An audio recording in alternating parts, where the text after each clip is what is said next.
জীবনের এই চলমান রাস্তায় অনেক মানুষ আমাদের জীবনে আসবে, আবার অনেকে চলেও যাবে। এজন্য জীবন থেকে কেউ যদি কখনো চলে যায় বা কেউ যদি আপনার হাতটা ছাইড়া দেয়, তাহলে তার জন্য মন খারাপ করা যাবে না।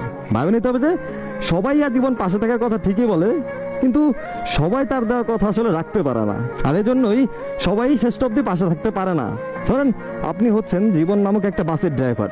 এখন আপনার এই চলার পথে অনেক যাত্রী উঠবো, আবার অনেকে নাইমেও যাবে। আর তাদের নাইমা যাওয়াতে মন খারাপ করে জীবনটাকে থামায় রাখা যাবে না। ভাবতে হবে যে যারা নাইমা গেছে তাদের সাথে আমাদের এই অবধি একসাথে যাত্রা ছিল।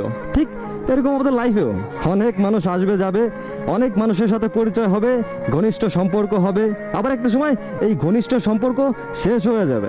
এক সময় যে মানুষটাকে আমরা চিন্তামো না, সেই মানুষটাই একসময় সব থেকে কাছের মানুষ হবে। আবার সময়ের সাথে সাথে সে হারায়ও যাবে। এসব ভেবে কষ্ট পেয়ে আসলে কোনো লাভ নেই। জীবনকে জীবনের নিয়মেই চালাতে হবে, তা আবার সুন্দর